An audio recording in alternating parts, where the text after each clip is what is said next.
إن الحمد لله نحمده ونستعينه ونستغفره ونتوب إليه ونعوذ به من شرور أنفسنا وسيئات أعمالنا من يهده الله فلا مضل له ومن يضلله فلا هادي له أشهد أن لا إله إلا الله وحده لا شريك له وأشهد أن محمدا عبده ورسوله لا نبي بعده اللهم صل وسلم وبارك على سيدنا محمد وعلى آله وصحبه أجمعين أما بعد فإن أحسن الحديث كتاب الله وخير الهدي رسول الله صلى الله عليه وسلم وشر الأمور محدثاتها وكل محدثة بدعة وكل بدعة ضلالة وكل ضلالة في النار.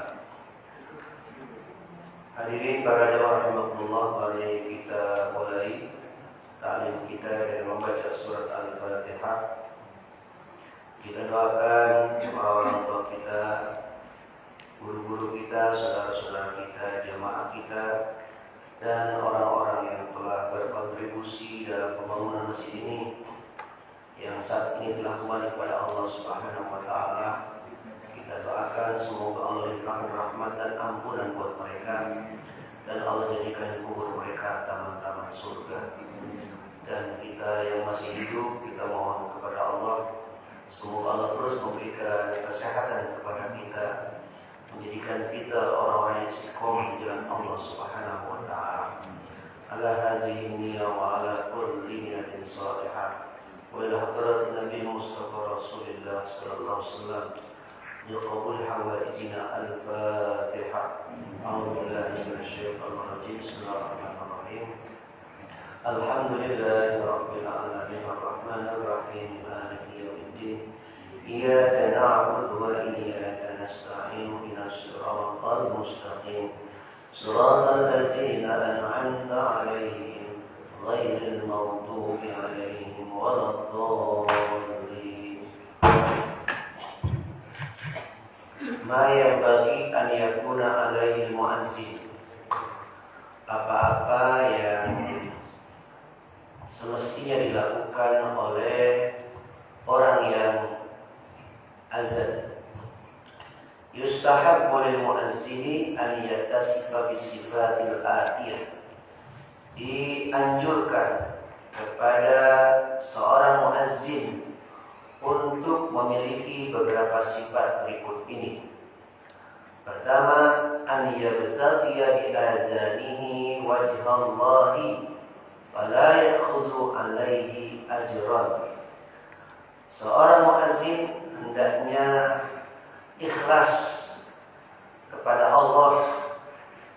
Hendaknya yang diharapkan ketika dia melantunkan azan itu adalah hanya mengharap ridha Allah dan tidak mengambil upah dari azannya. Hal ini dasarkan dari hadis Fa'an Utsman ibnu Abil As qala, dari Utsman bin Abil As dia mengatakan, qultu, aku pernah menyampaikan, ya Rasulullah, wahai Rasulullah, ij'alni imama qaumi, jadikanlah saya sebagai pemimpin di kaum saya, di kelompok saya. Qala, Rasul mengatakan, anta imamuhum, kamu adalah pemimpin mereka. Wa tadi bi al-fihim, dan pimpinlah mereka, orang-orang yang lemah. Maksudnya adalah jadikanlah sholatmu dengan sholat yang ringan. Jangan terlalu panjang-panjang baca ayatnya, karena mereka adalah orang-orang yang lemah, baik lemah fisiknya maupun mungkin masih lemah imannya. Wattakhidh mu'azzinan la ya'khudhu 'ala azanihi ajran, dan angkatlah seorang muazzin yang dimana muazzin itu tidak mengambil upah dari azannya. Hadis riwayat Abu Daud, An-Nasa'i, wa Ibnu Majah, wa Tirmizi. Lakinna lafzahu, tapi lafadznya inna akhira ma ahida ila Nabi sallallahu alaihi wasallam, sesungguhnya akhir dari apa-apa yang telah dijanjikan kepada Rasul, anittakhid mu'adzinan, hendaklah angkat seorang muazzin, la yattakhidu ala adzanihi ajran, yang dia tidak mengambil upah dari azannya. Qala Tirmizi aqiba riwayati lahu hadisun hasan. Kata Imam Tirmizi, hadis ini adalah hasan. Wal amalu ala hadza inda aksari ahli ilmi, dan mengamalkan hadis ini adalah dilakukan oleh sebagian besar para ulama. Karihu an ya'khudha 'alal adani ajran, di mana mereka enggak suka apabila seorang muazzin mengambil upah dari azannya, tapi wastahabbu lil muazzini an yahtasiba fi azanihi, dan mereka menganjurkan kepada orang yang azan itu untuk hanya mengharap ridha Allah dari azannya. Para jemaah rahimahullah, ini adalah pendapatnya Imam Hanafi dan Imam Ahmad bin Hanbal, di mana orang yang azan itu tidak boleh mengambil upah. Tetapi pendapat yang lain, bahkan jumhur ulama, pertama, kalau upah itu diambil dari Baitul Mal, bukan Baitul Mal ini ya. Baitul Mal itu mungkin kalau sekarang dana yang disimpan di masjid, lalu memberikan upahnya dari dana itu, jumhur ulama membolehkan. Tetapi bahkan kalau Imam Syafi'i dan Imam Malik, dia membolehkan orang yang azan itu diberi upah. Kenapa? Karena itu kan artinya dia menginformasikan, mengajak orang untuk melaksanakan sholat berjamaah. Mengajarkan Al-Quran saja itu dibolehkan mengambil upah. Inna ahaqqa ma akhaztum ajran kitaballah. Sesungguhnya yang paling layak, yang paling berhak kau ambil upah itu adalah dari mengajar Al-Quranul Karim. Karena kalau seandainya tidak boleh mengambil upah, lalu tidak ada orang yang mau mengajarkan Al-Quran, maka itu mudaratnya akan menjadi lebih besar. Begitu pula azan, kalau orang yang mau azan, malas akhirnya azan apa? Azan yang tua-tua yang jadi oleh-ompong semua, yang orang diajak sholat berjamaah malah malas. Azannya begitu, Allah, udah bahasa Betawi repek, udah gak jelas omongannya. Dia azan, orang lagi. Tapi kalau yang azan muda atau azan yang suaranya bagus lantang, orang tergetar ketika mendengar lafaz takbir yang disampaikan, sehingga membuat orang itu tertarik untuk melaksanakan sholat berjamaah. Nah, jadi boleh seorang muazzin itu diberikan upah ya, dari atau dari siapa saja, apalagi kalau itu dari Baitul Mal atau dari harta yang memang disiapkan untuk membiayai hal-hal yang terkait dengan pelaksanaan operasional masjid. Yang kedua adalah ayyakuna tahiran minal hadatsil asghar wal akbar. Seorang muazzin hendaknya dia harus dalam keadaan suci, baik suci hadas kecil maupun hadas besar.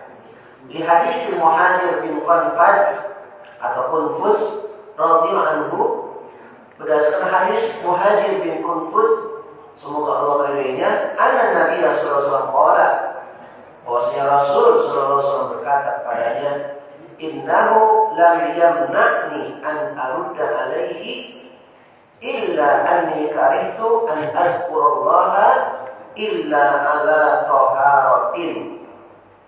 Di mana ketika itu ada orang yang mengucapkan salam, Assalamualaikum ya Rasulullah. Rasul itu tidak menjawab. Kenapa tidak menjawab? Kata dia, tidak ada, memang sesungguhnya tidak ada hal yang dapat menghalangi aku untuk menjawab salam orang itu. Hanya saja, kata dia, aku ini enggak suka berzikir atau menyebut nama Allah kecuali dalam keadaan bersuci. Maka berdasarkan hadis ini berarti azan adalah bagian dari berzikir, maka disunahkan bagi orang yang azan itu harus suci dari hadas kecil maupun hadas besar. Karena Rasulullah dia tidak mau menjawab salam seseorang itu bukan karena apa-apa, tetapi karena Rasulullah tidak dalam keadaan toharah, sehingga Rasulullah menunda jawaban salamnya itu setelah beliau bersuci. Hadis riwayat Ahmad, Abu Dawud, dan Nasai, Ibnu Majah, dan disahihkan oleh Ibnu Khuzaimah. Tapi bagaimana kalau ada orang yang azan dan dia dalam keadaan tidak suci? Fa in azana ala ghairi tuhrin jaza ma'al karahah inda Syafi'iyah. Jadi kalau ada orang yang azan dia dalam keadaan tidak bersuci, maka itu dibolehkan azannya walaupun hukumnya adalah makruh. Karena bisa jadi ini masjid udah semuanya azan, kok Masjid An-Nur belum azan? Kalau dia wudhu dulu, wah ini tambah lama lagi. Lalu dia langsung azan tanpa bersuci. Setelah dia azan baru dia bersuci. Nah, jadi itu pun dibolehkan, walaupun sesungguhnya itu makruh menurut Syafi'i. Tetapi menurut pendapat yang lain, di antaranya mazhab Ahmad, Hanafi, atau ada mukarahah, boleh-boleh saja. Karena yang harus bersuci itu adalah sholat, kemudian tawaf, yang dimana kalau dia tidak bersuci, sholatnya tidak sah. Begitu juga tawaf harus dalam keadaan bersuci. Jadi kalau kondisinya sudah mendesak, udahlah azan dulu. Sampai nanti orang sudah pada koma, kita baru azan. Kemudian yang ketiga adalah ayakuna qa'iman mustaqbilal qiblah. Muazzin harus berdiri dan menghadap ke arah kiblat. Jadi muazzin itu ketika azan pertama posisinya dia menghadap ke arah kiblat dan dia dalam keadaan berdiri. Kata Ibnu Munzir, al-ijma'u ala anna al-qiyama bil azan min as-sunnah li'annahu ablaghu fil isma'.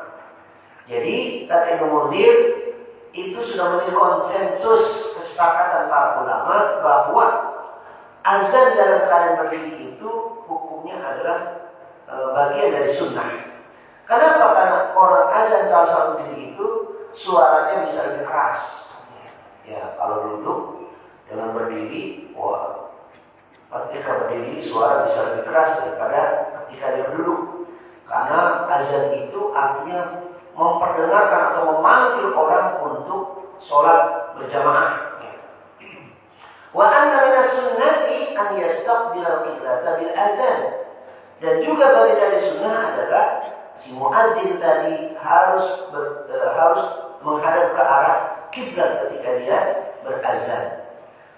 Wa zalika anna muazzini Rasulullah sallallahu alaihi wasallam kanu yu'azzununa mustaqbili al-qiblata. Karena muazzini Rasulullah, orang-orang yang azan pada masa Rasulullah itu adalah mereka ketika berazan mereka menghadap ke arah kiblat. Fa in akhalla istiqbal kiblat karihalahu zalika wa sahha. Jadi kalau misalnya mereka tidak menghadap ke arah kiblat, ya makruh walaupun azannya tetap sah, ya boleh. Ya, karena ini adalah merupakan sunnah. Sunnah itu apalagi tinjauan dari ilmu fikih, sunnah itu dikerjakan berpahala, ditinggalkan tidak berdosa. Yang keempat adalah seorang muazzin itu ketika dia berazan an yaltafita bi ra'sihi wa unuqihi wa sadrihi yaminan inda qawli hayya 'alas shalah. Jadi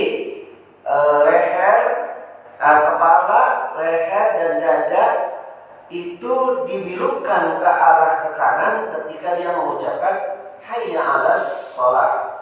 Hayya 'alas shalah.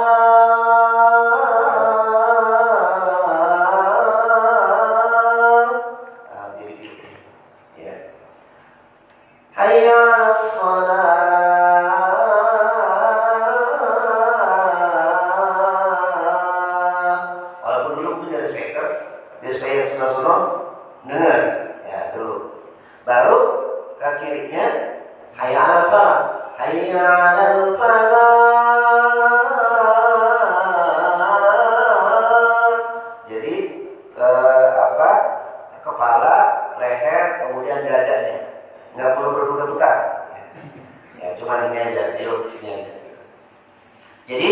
dikatakan sunnahnya adalah ayyaltafita bi ra'sihi, ya, menolehkan kepalanya, lehernya dan dadanya ke arah kanan ketika mengucapkan hayya 'alas shalah, wa yasaran, dan ke arah kiri ketika mengucapkan hayya 'alal falah.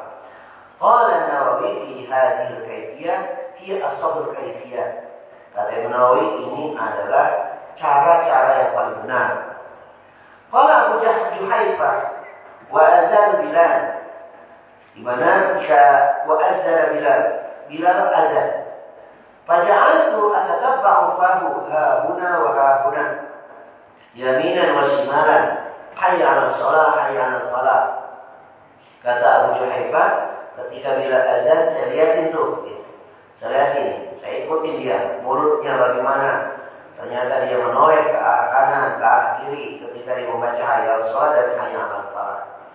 Rawi Ahmad wa Syaikhan, hadis Ahmad dan Bukhari dan Muslim.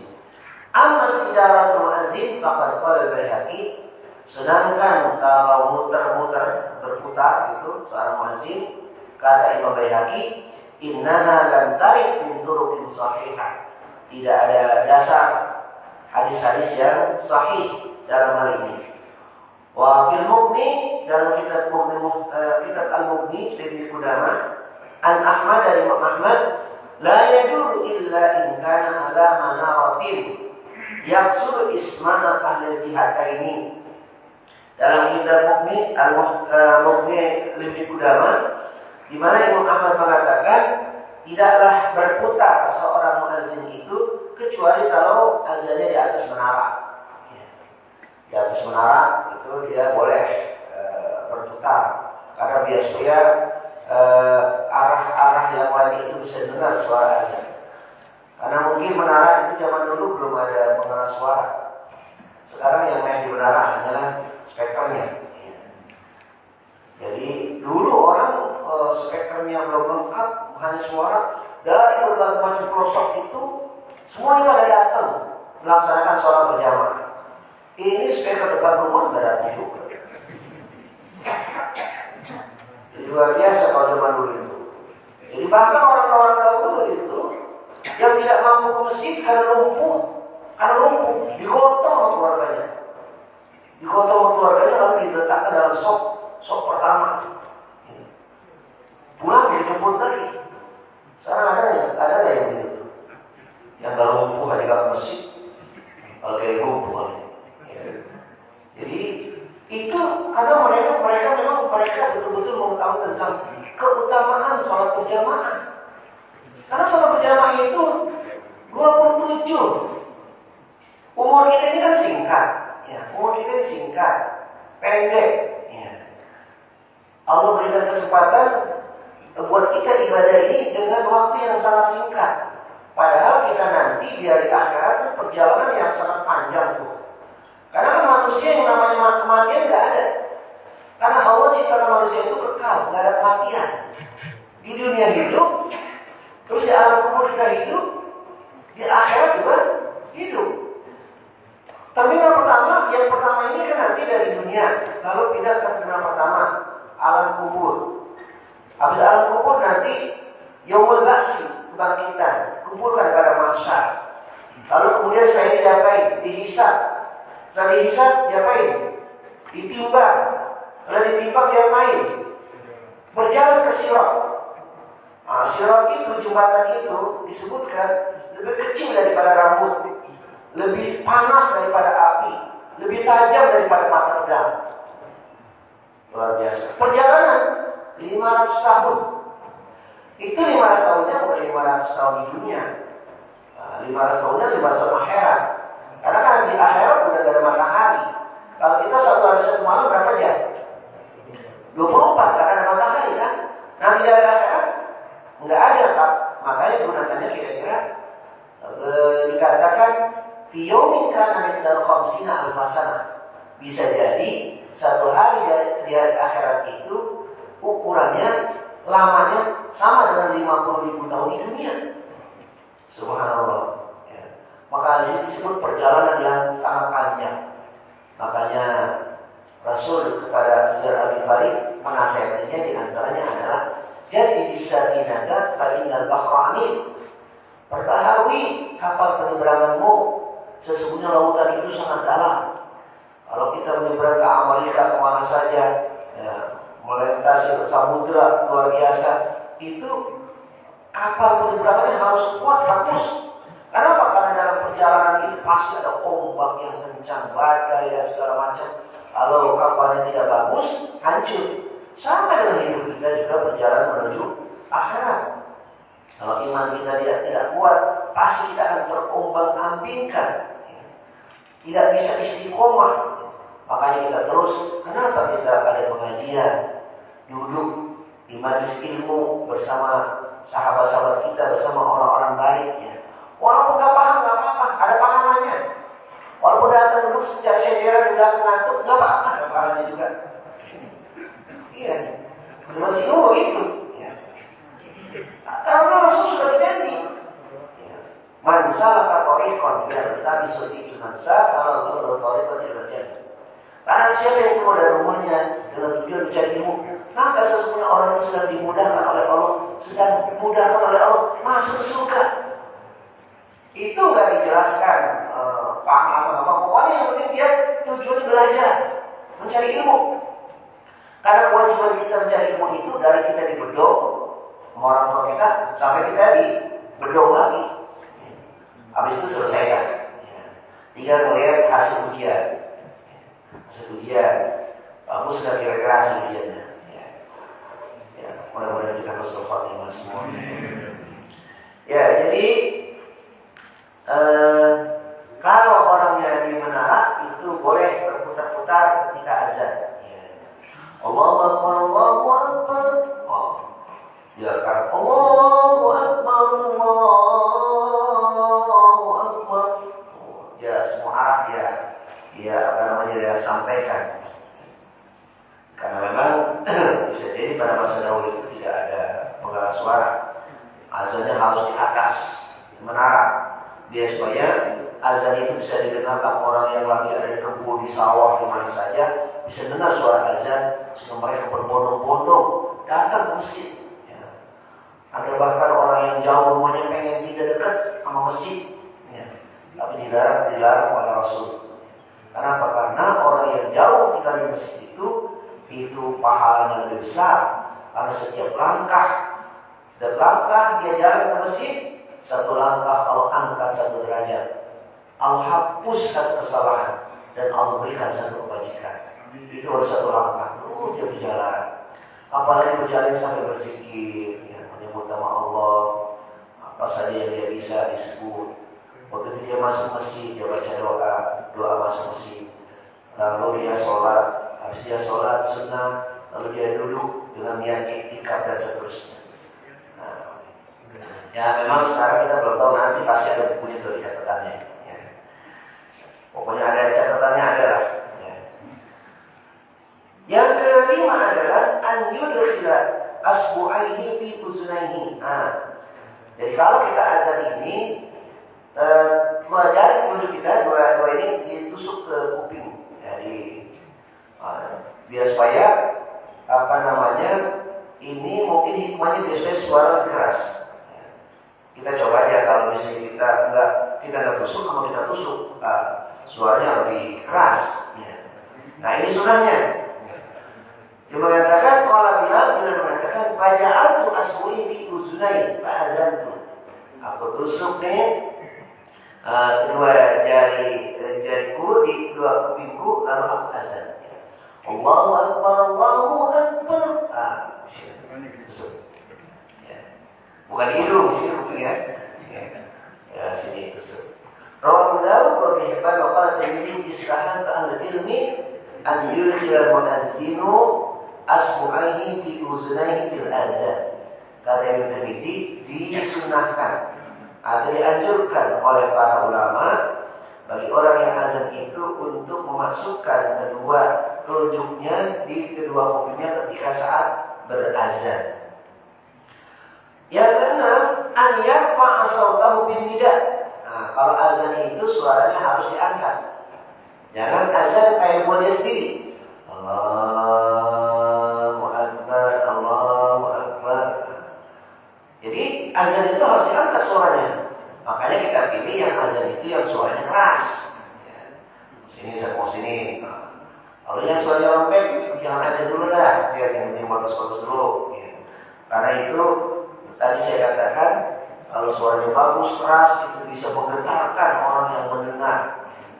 Kita juga tahu kan kalau misalnya kita sholat di mana, satu masjid yang azan suaranya bagus, enak rasanya gitu. Habis itu sholat, imamnya suaranya bagus juga. Karena memang Allah berikan kelebihan beda-beda. Allah berikan. Kalau Rasulullah itu suara yang paling bagus banyak diantaranya adalah Abdullah bin Mas'ud, Ubay bin Ka'ab.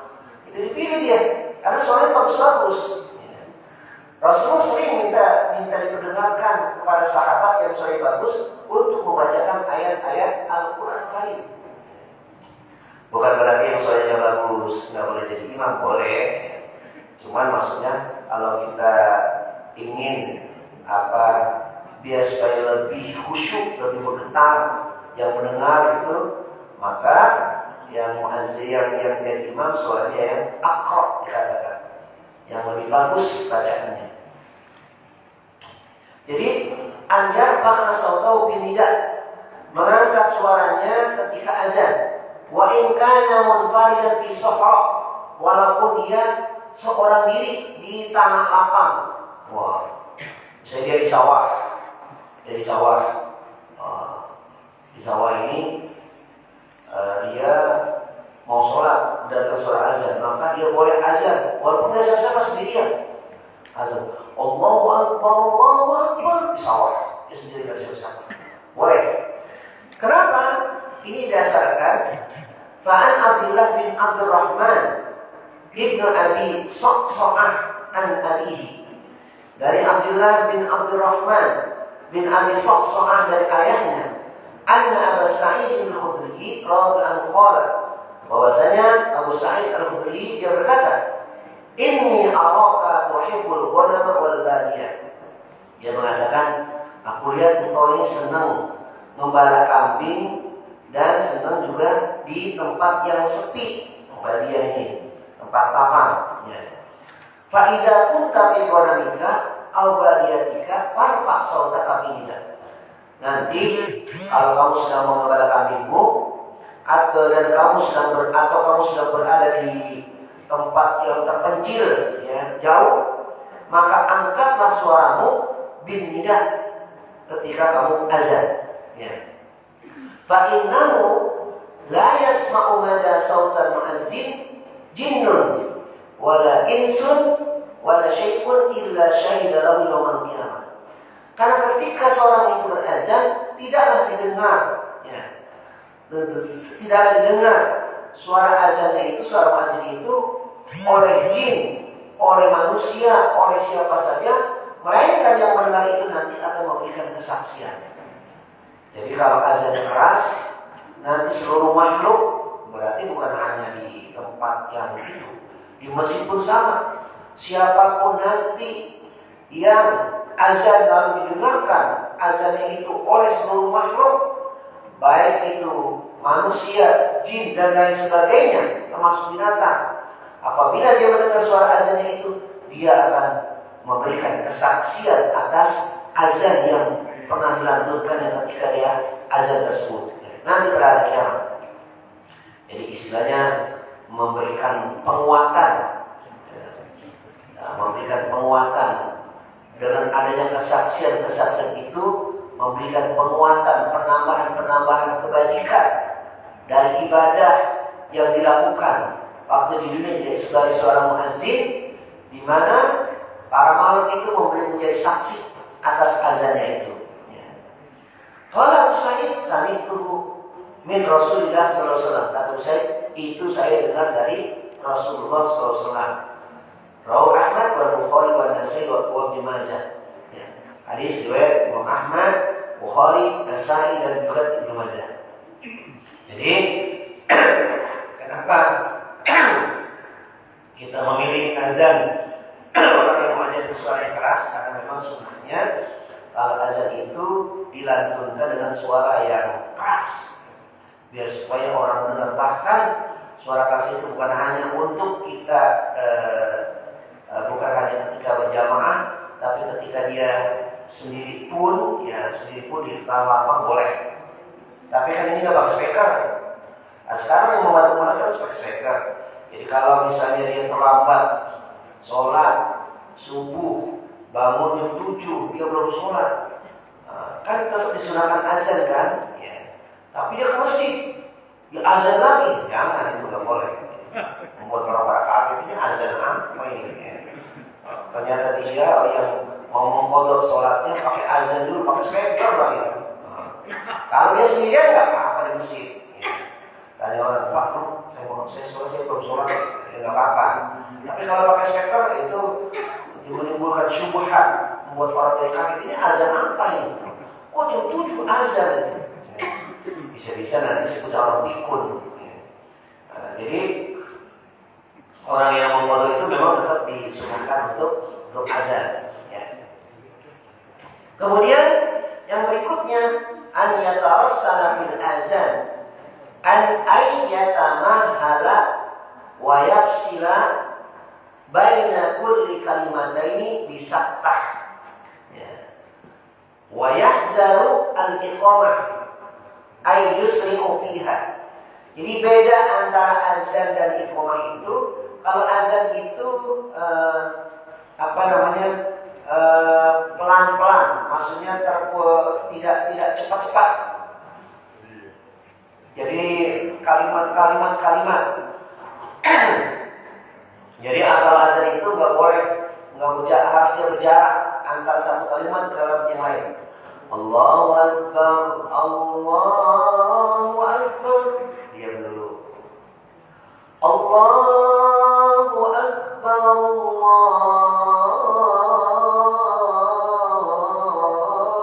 Akbar. Diam dulu. Kalau qomat lagi, Allahu Akbar, Allahu Akbar, asyhadu an la ilaha illallah, asyhadu anna Muhammadar Rasulullah. Jangan qomat, Allahu Akbar, Allahu Akbar. Qomat. Kok azan lagi? Salah ya. Jadi kalau azan ya pelan-pelan, putus ya. Kalian kalau qomat cepat. Bawa syukur ini kok qomat ya kok. Jangan ya. Jadi membuat orang bingung karena memang tidak sunnah begitu. Sunnahnya itu diputus-putus kalau azan atau perlahan-lahan ya, tidak terburu-buru, kalimat-kalimat diselingi dengan berhenti ya. Allahu Akbar, Allahu Akbar. Berhenti dulu. Tapi berhenti jangan terlalu lama. Kok putus nih? Ternyata terlalu lama berhentinya. Orang apa putus, jangan terlalu lama juga ya. Sedang qomat harus agak dipercepat. Dan ini waqad ruya ma yadullu ala istihbab dzalik min iddati turuq. Yang seperti ini banyak dalilnya atau banyak sandarannya dari berbagai macam jalan. Yang kedelapan, alla yatakallama asna'al iqamah. Amal kalam asna'al azan faqad karihahu ta'ifatun min ahli ilmi. Wa rakhasa fihi al-Hasan wa Ata'u wa Qatadah. Wa qala Daud qultu li Ahmad ar-rajul yatakallamu fi azani wa qala na'am. Wa qila yatakallamu fil iqamah qala la wa zalika li annahu yustahabbu fiha al-isra'. Jadi bagaimana kalau kita lagi qomat, apakah lagi qomat boleh diselingi dengan ngomong Allahu Akbar, Allahu Akbar? Itu sini. Sudah ada ngomong nggak boleh kalau lagi qomat. Tapi kalau azan boleh. Allahu Akbar, Allahu Akbar. Orang tuh dia nih rapinya, tapi jangan pakai speaker namanya. Betul. Orang tuh ya. Nabi itu kan boleh diselingi. Walaupun itu hukumnya makruh. Karena azan itu tadi kan ada saktah, ada berhenti. Tapi kalau qomat nggak boleh. Ya. Karena qomat itu kan dianjurkan dipercepat. Ya kalau qomat. Ya, kalau azan karena ada waktu boleh ya. Ya, jadi dia boleh kalau azan itu walaupun hukumnya dimakruhkan oleh para ulama. Ya. Ada yang mengatakan boleh kalau memang itu penting banget perlu diomongin. Ya. Apalagi juga kalau qomat lagi azan. Juga harus jaga pandangan mata, kan bisa jadi azan, wah banyak wanita dia melihat dulu gitu, bisa azan Allahu Akbar, Allahu Akbar. Ternyata bukan azan ya Allah dikafir kepada wanita cantik Allahu Akbar. Lain lagi tuh. Ya. Nah itu adalah hal-hal yang perlu dilakukan oleh muazzin.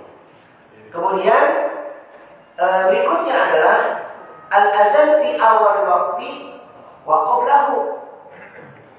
Ini azan dilakukan di awal waktu dan sebelum datangnya waktu. Nah ini biasanya azan sholat subuh ya. Al-azan yakunu fi awal waqti. Azan itu hendaknya dilakukan di awal waktu.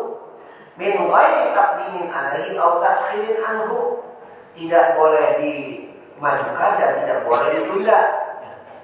Jadi harusnya illa azan al-fajri, kecuali azan sholat subuh. Fa innahu yushra'u taqdimu ala awal waqti. Kalau azan subuh boleh didahulukan sebelum datangnya waktu. Tapi itu pun in is amkan tamyiz bainal azan al-awwal wa tsani. Jika itu bisa menjadi dibedakan antara azan yang pertama dan azan yang kedua, hatta la yaqa'a al-ishtibah, agar jangan sampai terjadi keraguan. Jadi orang tahu di berapa orang azan ketiga, oh ini azan pertama. Baru nanti setelah itu, oh ini azan kedua, ini berarti ini adalah azan subuh. Karena kan subuh itu waktunya adalah al-fajr shadiq. Fajr shadiq itu berarti memang sudah datang waktu subuh. Berarti kalau azan jam 3 berarti ini belum waktu subuh, namanya al-fajrul kazib, fajr kazib. Dia azan, nah itu untuk azan sholat subuh dibolehkan. Azan pertama didahulukan dan azan yang kedua adalah tepat pada waktunya. Kalau waktu yang lain tidak disunahkan, tidak dibolehkan ya, karena bisa menjadi kebingungan orang. Ya. Enggak digitukan juga boleh azan. Sekarang ada juga yang sampai terlambat karena tukang azan yang lagi pergi, mau kemana azan nih? Jamaah mau datang mau azan, orang sudah berkomat dia berazan, bisa jadi. Ya. Nah di sini katakan Fa'atillah bin Umar radhiyallahu anhu anna Nabi sallallahu alaihi Rasul bersabda, inna bilalan yu'azzinu bilailin. Bilal itu azan pada waktu malam. Lalu fakulu washrabu hatta yu'azzina ibnu Ummi Maktum. Orang dipersilakan untuk makan dan minum sampai Abdullah bin Ummi Maktum azan. Jadi zaman dulu orang kalau mendengar azan pertama itu masih dianjurkan untuk makan dan minum karena belum datang waktu sholat subuh. Sampai kapan tuh? Nah sampai nanti Abdullah bin Maktum azan lagi, dia azan berarti itu ketika itu sudah tidak boleh lagi makan dan minum. Muttafaqun alaih. Wal hikmatu fi jawaz taqdim adzan al-fajr an waqti ma bainahu al-hadits alladhi rawahu Ahmad wa ghairuhu an Ibnu Mas'udin annahu sallallahu la yamna'anna ahadakum azanu Bilal min subuhi fa innahu yu'azzin aw qala yunadi liyarji'a qa'imukum wa yunabbihu na'imakum. Jadi azan yang pertama itu tujuannya adalah bahwa orang yang habis mendengar azan pertama itu masih diperbolehkan orang untuk makan sahur. Nah, terutama di puasa nih, ya. Jadi hadis ini menjelaskan bahwasanya Rasul tidaklah la yamna'anna ahadakum azanu Bilal min suhuri. Azan Bilal itu tidaklah melarang seseorang untuk menyantap makan sahur. Karena azan yang dilakukan Bilal itu hanyalah panggilan buat orang-orang yang ada di masjid. Ini orang-orang dulu mungkin ada yang banyak di masjid kalau malam, ya. Di rumah sebentar, lalu kemudian mungkin dia pada sudah masjid. Nah, dia menyangka ini sudah subuh. Ternyata azan Bilal itu adalah panggilan orang untuk orang-orang yang sedang melaksanakan qiyamul lail itu supaya pulang. Ngapain? Untuk makan sahur. Orang-orang yang tidur supaya bangun, ya, siap-siap melaksanakan sholat subuh. Nah itu di antara hikmahnya. Jadi masih ada kesempatan.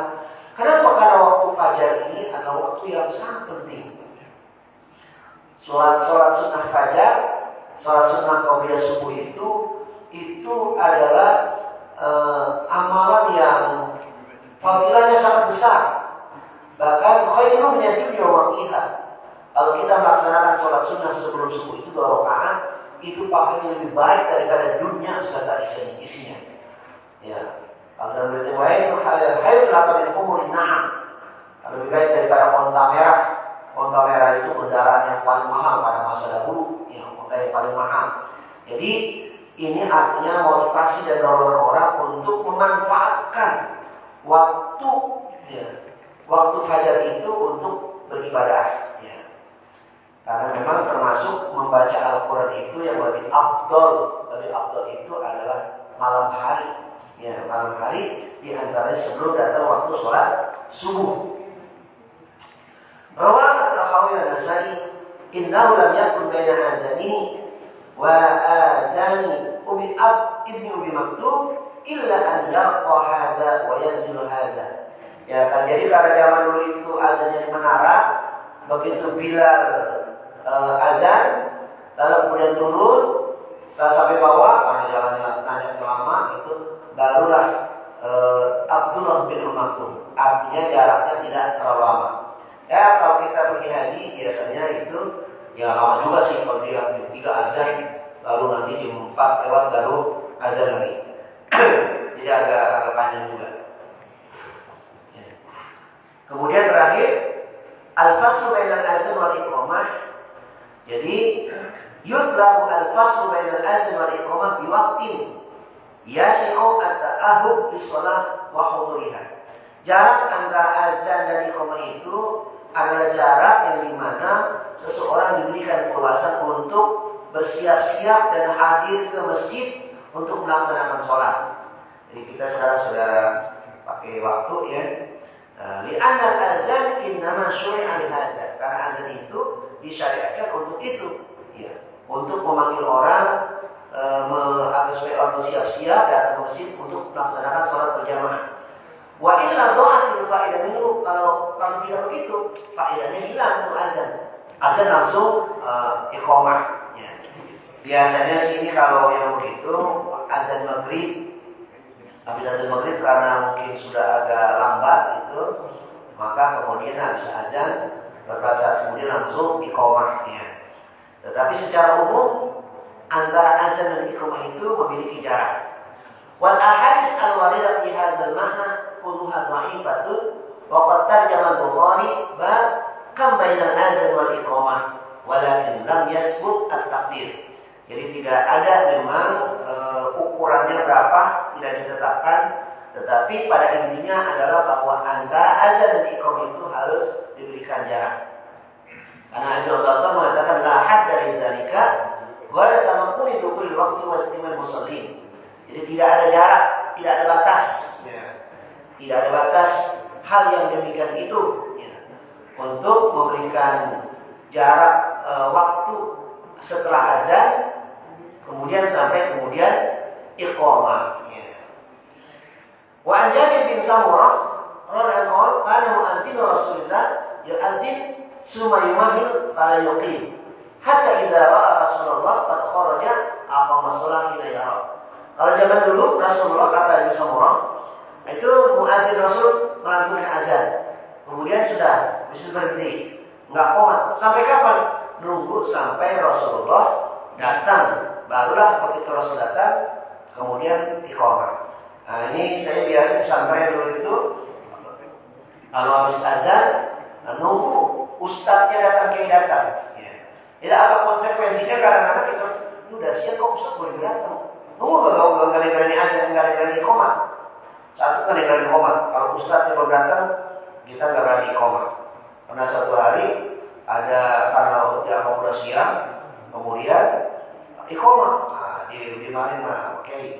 Karena memang kalau kita lihat dari nas ini, nunggu sampai Rasulullah datang baru iqamah.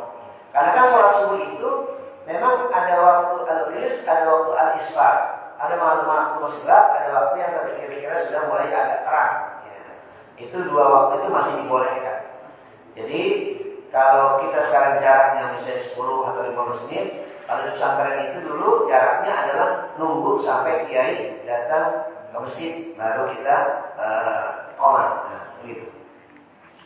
Baik, saya kira itu yang kita bahas. Nanti kita akan bahas termasuk adalah siapa yang mengazan dan siapa dia yang berhak iqamah. Ya.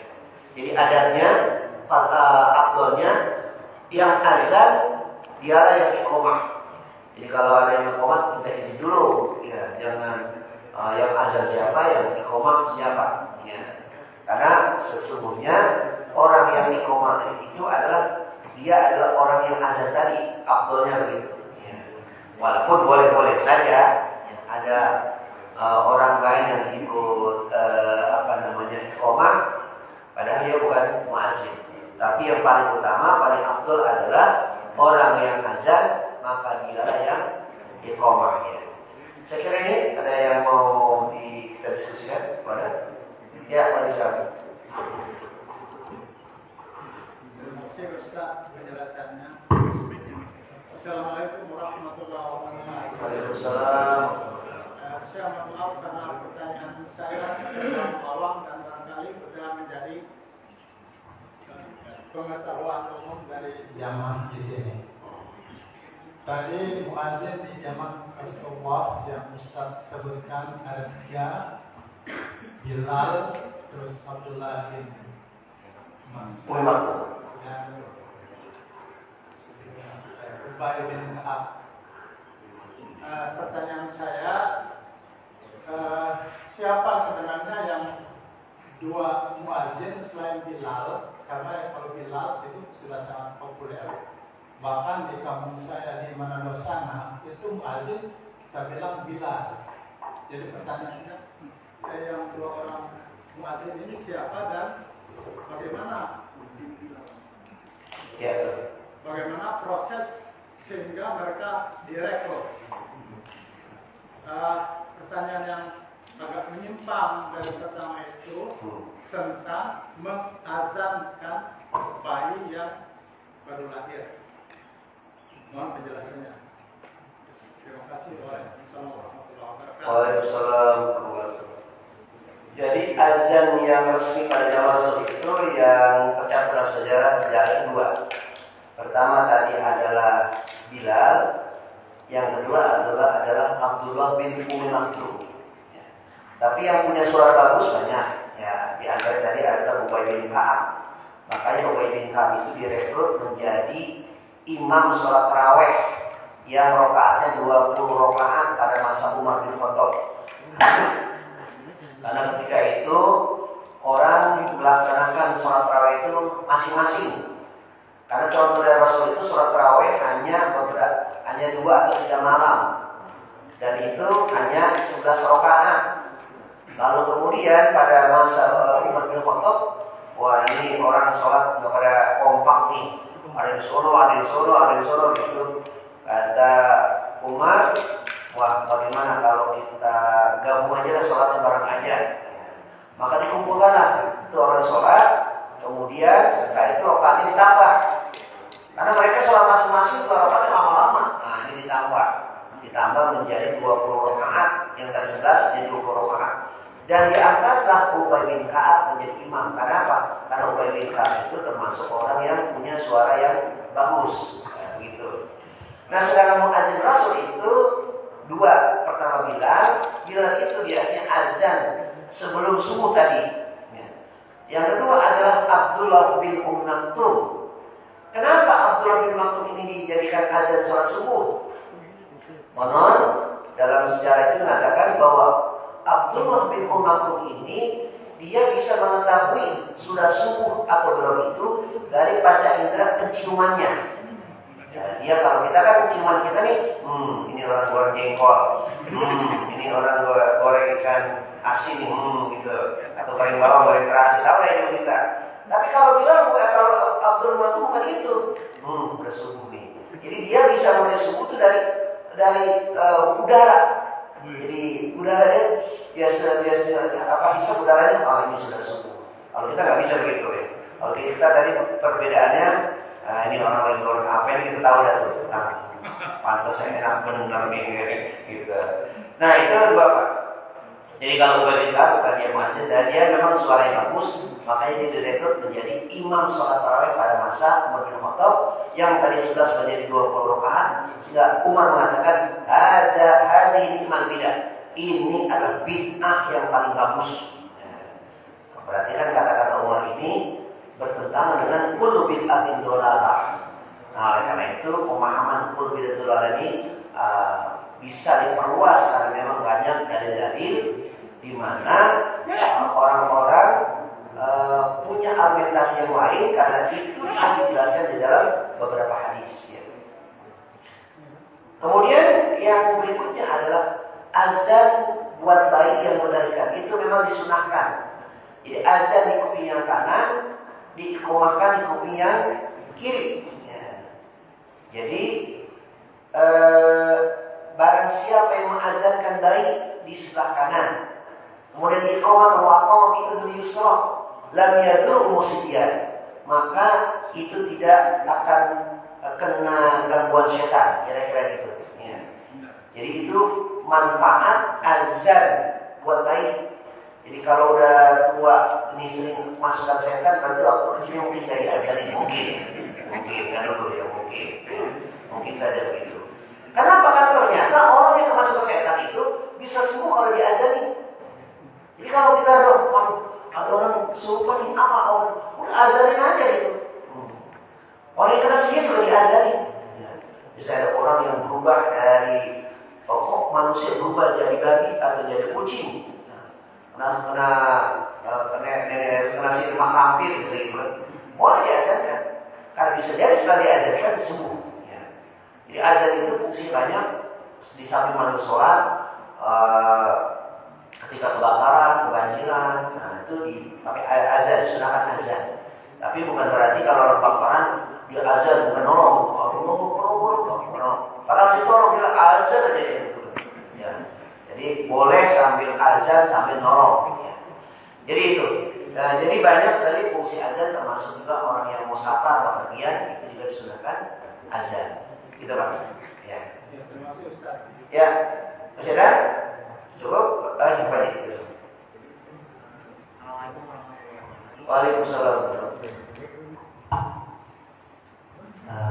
Terima kasih atas kesempatannya dan juga ilmu yang sudah diberikan Ustaz. Ada yang ingin saya tanyakan. Tadi terkait dengan keterangan sholat sunnah fajar. Apakah berbeda antara sholat sunnah fajar dengan sholat sunnah qobliyah subuh? Itu harus dilakukan secara 2 rakaat atau kan cukup 2 rakaat saja? Kemudian pertanyaan berikutnya terkait dengan jawaban sesudah atau kan ketika muadzin melafalkan azannya, kita disunahkan untuk menjawab.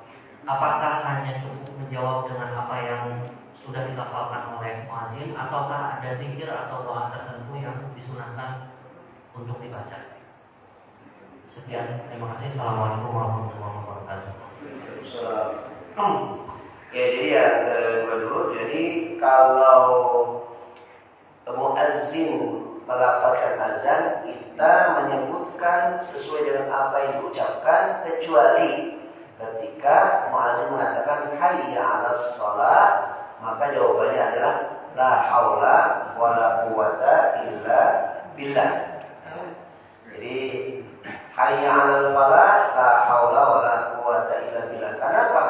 Karena memang ketika hayya 'alas shalah itu kalaulah bukan karena kekuatan Allah, kita tidak akan mampu bisa memenuhi panggilan sholat.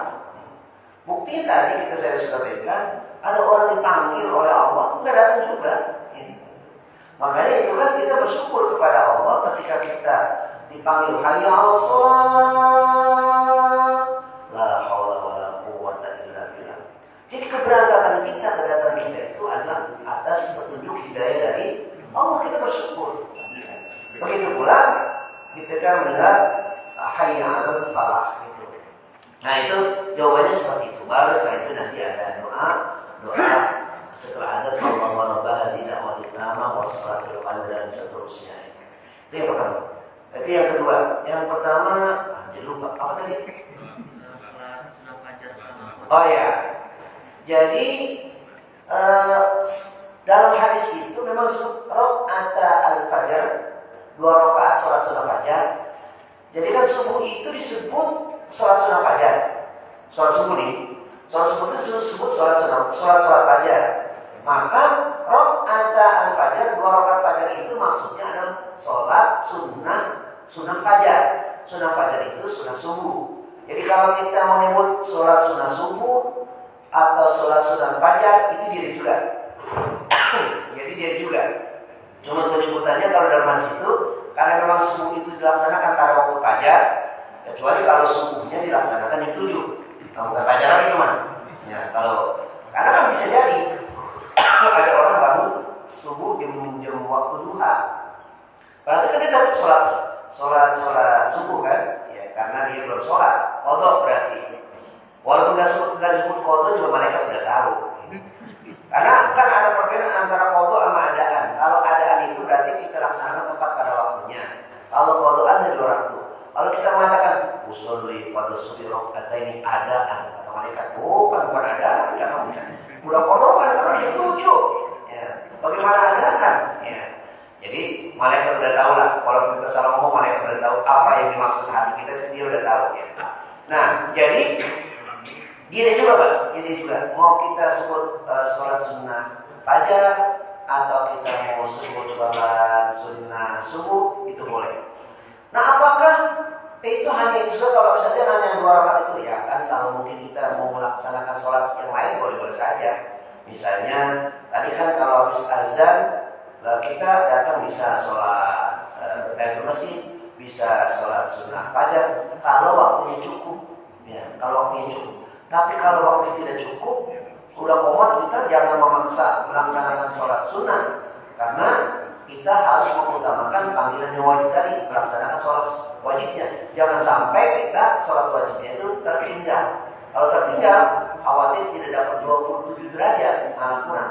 Jadi kalau kita pun sama-sama berjamaah ini, ya pahalanya masih beda-beda. Ada yang 27, ada yang 25, ada yang 24. Mungkin ada yang tinggal 3 mungkin ya. Wow, sudah azan lama dia masih santai terus. Itu siapa imamnya? Oh, imamnya lama nih. Ntar aja datang, kira-kira kalau udah mau ruku baru saya. Ya dapatnya nggak 27 sama-sama berjamaah. Jadi pada intinya sama antara sholat sunnah subuh dan sholat sunnah fajar. Saya kira dia, mudah-mudahan ada manfaatnya. Kita tutup membaca alhamdulillah. Alhamdulillah rabbil alamin, subhanallahi wa bihamdihi, asyhadu an la ilaha illa anta, astaghfiruka wa atubu ilaik. Assalamualaikum warahmatullahi wabarakatuh.